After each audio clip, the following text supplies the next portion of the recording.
Imagine this, you're in a band, and you're excited to record your next single. You've been playing it repeatedly in the practice room, and it's sounding great.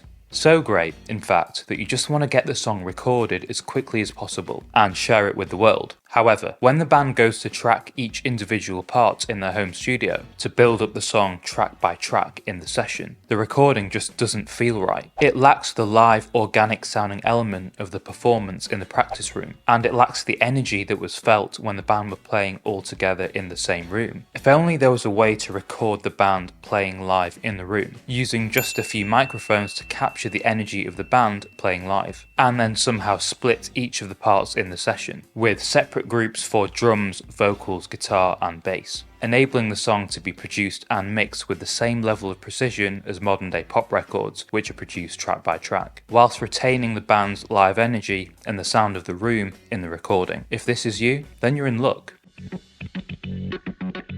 The release of Logic Pro 11 and Logic Pro 2 coming to iPad as well saw Apple release 3 key new features both for the Mac and the iPad. These 3 new features include a stem splitter, a brand new saturation plugin in the form of Chroma Glow, and new AI session players, adding a keyboardist and a bassist to the already existing drummer feature. Now, there has been extensive coverage of these new features on YouTube. There are plenty of tutorials out there on how to access and use these new features. But when might you actually apply these new features to your recordings? When would these features actually be useful for a home studio musician or producer? Well, in this video, I wanted to share 3 scenarios in which I think these brand new features could be very, very helpful indeed. Okay, so let's revisit that first scenario. How would you actually use stem splitter if you were, say, in a band or a home studio artist and you wanted to get the most out of this feature? Well, let's jump right in. So I'm in Logic here now, and I've got a song that I actually produced at home a couple of months ago, probably about half a year ago actually at this point. And it was produced in the sort of modern day pop record type of way. So in the sense that I recorded track by track and built up the session over a period of a couple of months. And this song, I've actually got a playlist on my YouTube channel, Making of, on the iPad, if you fancy checking that out. Let's just take a listen to this song first of all.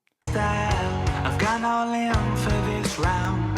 No, I can't lose, and nothing can take me away from you, baby child. Yet I'd always stay if I had to choose.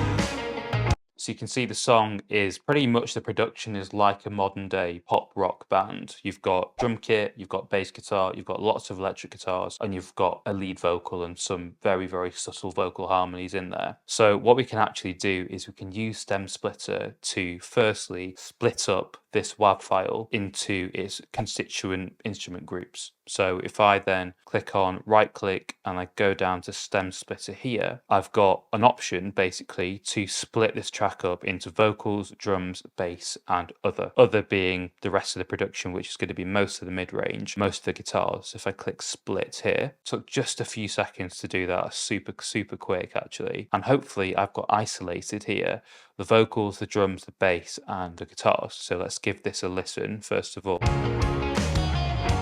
Nothing can keep me away from you. Sounds good. Let's isolate the vocals and take a listen to those first of all. Run a mile, I'd hide my hand, but it's not something that I can do.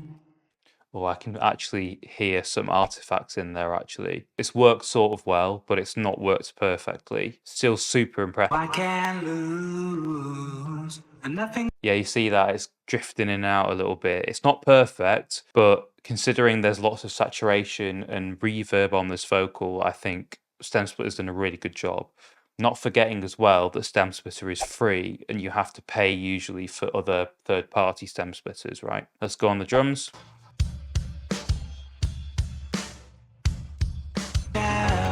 Pretty clear. Let's look at the bass.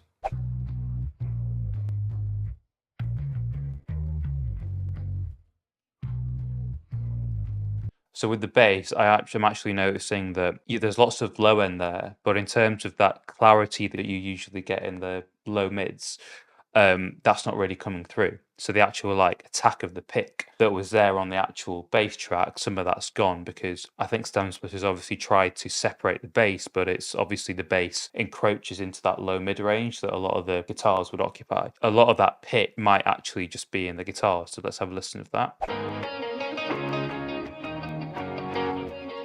Yeah, you can almost hear a bit of that upper bass guitar part in the actual electric guitars, but it's worked really, really well and it's super, super impressive. So what are the potential use cases of this feature? Well, I think first of all is the obvious one is remixing. So you can take the vocal, it's isolated, you can chop it up, make some sort of remix of this song or whatever song you fancy. That's the obvious use case, but I actually think there are some more interesting use cases. The one that I talked about where if you're in a band, for example, and you want to record a song live as quickly as possible, as cheaply as possible, get it to sound really, really fat and full of life, like in the practice room when the band's playing together, then you can use Stem Splitter, I think, to achieve that. So where you've got the vocals here, you've got the drums, you've got the bass, you've got the guitars. You can definitely treat each of these elements with plugins to bring the best qualities out of each of these parts, but still retaining that sort of live sound. I think that's a really cool use case. And then lastly, even if you're in a band and you're just practicing,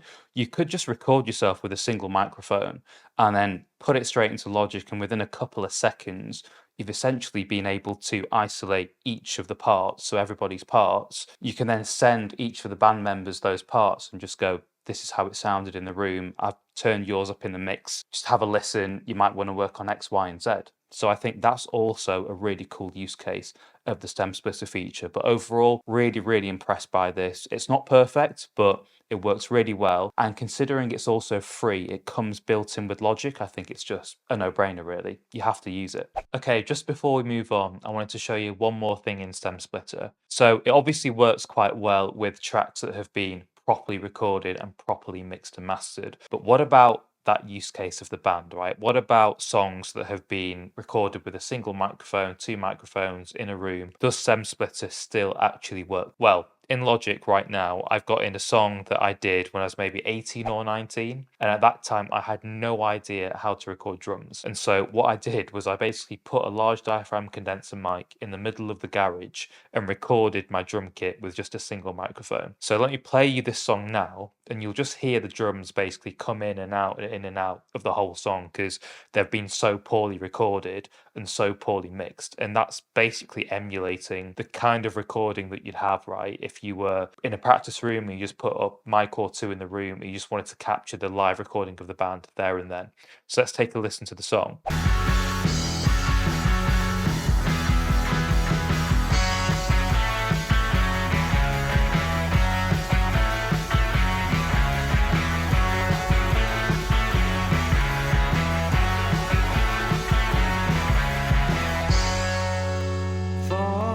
So you can hear from that recording that the drums are just completely washed out in large parts of the song. You can't really hear the snare at all. But how is Step Sequencer going to do at extracting and isolating those drums? Let's find out. So let me go onto the Stem Splitter here and I'll click these 4 groups. Okay, let's listen to the drums now. Let's actually see if Stem Splitter's been successful at isolating these drums, given that they're so buried and hidden in the mix.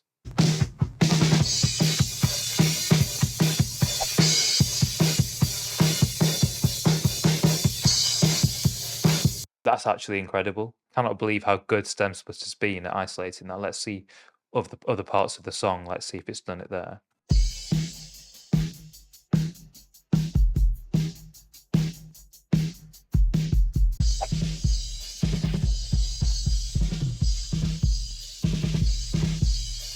That's amazing.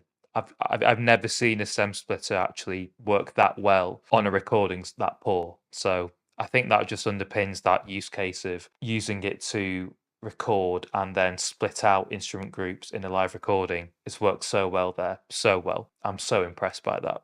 Okay, scenario 2. If you're a solo artist or in a band, for example, and you're recording vocals at home, for instance, you probably have the same problem that I do. Using an inexpensive or budget condenser microphone can often result in a harsh sounding vocal. It doesn't really sound that warm or smooth or pleasant to the ear, really, coming out of the microphone. Often you need to treat your vocal in Logic to fix that harshness, especially in the high mids. Well, using Apple's new saturation plugin, Chroma Glow, you can round off those high mids and warm up the vocal in seconds, minimizing any harshness and smoothing that vocal out to sound like a radio ready song. Okay, so let's open up Logic's new plugin Chroma Glow and let's actually apply this to the vocal stem that we split out from my song All In to see if we can smooth it out and reduce some harshness, because there was actually some harshness in that final vocal that I ended up using in the song itself. So let's open up Chroma Glow. And what's great about modern day plugins is we have a bunch of presets already loaded that we can test out. So I'm going to go onto vocal and then I'm just going to sift through some of these until I find a preset that I think sounds good. Okay, so I'm quite liking the warm fuzz. I think it's bringing a nice warmth to the vocal. What I'm actually going to do is if I turn this all the way up to 100 and give this a play just on the vocal, Nothing can keep me away from you can hear that it sounds pretty horrible actually, and it's applying that fuzz to the full vocal. What I'm going to do is by switching this button on here, I can actually bypass this effect to only affect the vocal above a certain frequency range. So we've got a lot of harshness here in the sort of upper mids and the highs. So if I just set this filter to 5000 hertz, this drive is now only going to affect the vocal beyond that frequency. So if we now listen to the vocal, I'm to win or lose. Poker style, I've gone all let's listen to the vocal before and after. So here's the vocal before. in for this round. No, I can't lose. And nothing can take me away from you. Baby child, yeah, I'd always stay if I had to choose. You can see it warms it up really nicely. Let's listen one last time in the actual mix. No sleight of hand be fooling.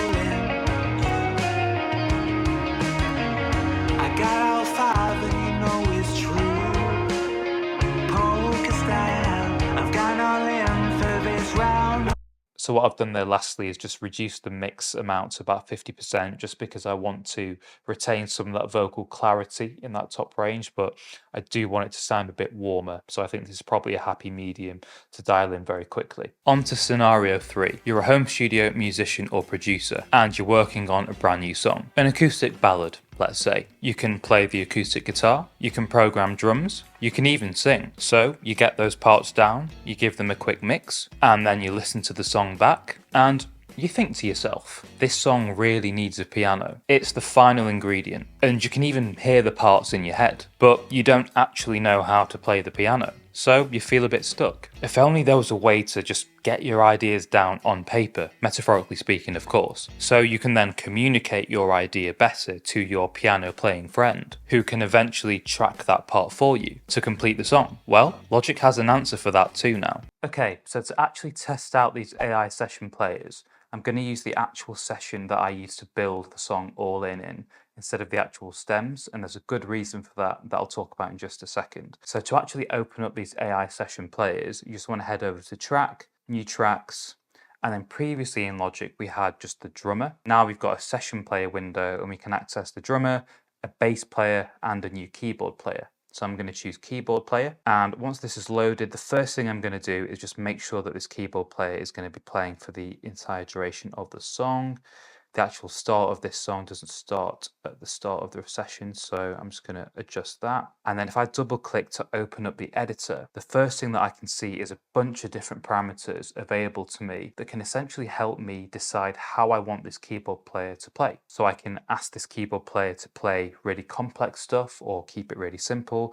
I want this keyboard player to keep it really simple to start off with. And then we've got an intensity toggle. So how intense do we want this keyboard player to play? For this particular rock song, it's quite a gentle one. So I think the keyboard player is probably best playing a bit more gentle. And then we've got a bunch of additional parameters here as well, which are really cool. So the first one, you can either get the keyboard player to play with just their left or their right hand, or play with both. I'm not really a keyboard player myself, so I'm just going to keep it as the default setting. And then you can also ask in terms of the voicing, if you want the keyboard player to play full chords or different intervals. I'm just going to keep it as full chord. The most important feature, and the feature that I think is really important for our use case, is this one here. So instead of asking the keyboardist to essentially play along to a preset chord rhythm, what you can do is you can actually get the keyboard player to play along with an existing track, using it as a bit of a guide. So because I've already recorded my guitars for this song, what I can do is go over to this track feature here and then scroll down and then find the particular guitar track that I want this keyboardist to follow. So one of the rhythm guitar tracks that's just playing the chords, I think I want my keyboardist just to follow this track, just so I can get a feel of whether having a piano in this song would make sense. So now that I've got that configured, I can just hit play and see what this sounds like. I feel like it's time to make my move. Baby child, nothing to say but lots to do. I feel like it's time to win or lose. You know what? I think a piano or a keyboard might have actually worked quite well in this song, but that's the whole beauty of these AI session plays, is you can very, very quickly understand whether you want something like that in your song or not. So in just a few seconds, I've been able to test out whether a piano would have worked in the song or not. Another really important point that I didn't mention before is if you do have a session that you're working on where you're mainly recording live instrumentation, it's really important that if you want to test out one of these AI players, that you've actually got the key of the song written in properly into your session. So mine's F sharp major, which means that when I configure the piano, the AI piano player to start playing, he's going to play in the right key basically. And lastly, just another feature just to touch on, I've just clicked on manual here, which is a really useful feature. So again, if you're not a piano player or not a keyboardist, but you do have an idea in your head because you play the guitar maybe, instead of getting the AI session player just to play chords or that kind of thing, you can actually input into the step sequencer here your idea. So you can very, very quickly start to understand whether your idea is going to work or not. Super, super cool and very, very useful indeed. So there you go, 3 scenarios in which Logic's brand new features could genuinely come in handy, and I do genuinely think Apple's turned a corner with these new updates. Logic on the Mac and on the iPad have reached parity now, so all of the same features can be found on both platforms. Link to my making a song on an iPad series up here somewhere if you're interested, by the way. Apple has spent some good time over the past few years making plugins for pretty much everything now, and as one of you guys pointed out in my previous video, the only thing that Logic is really missing now is a dynamic EQ. That's pretty much it. You really don't need to buy third-party plugins anymore, and all of these seemingly small moves that Apple's making just make home studio production and the idea of making music at home possible for pretty much anybody willing to invest the time and energy into learning. What a time to be alive. And with that said, thank you ever so much for watching. Subscribe if you're new, and if you are interested to learn more about why Logic is unquestionably the best DAW in 2024, then keep watching for a link to that video. See you in the next one. 5 and you know it's true.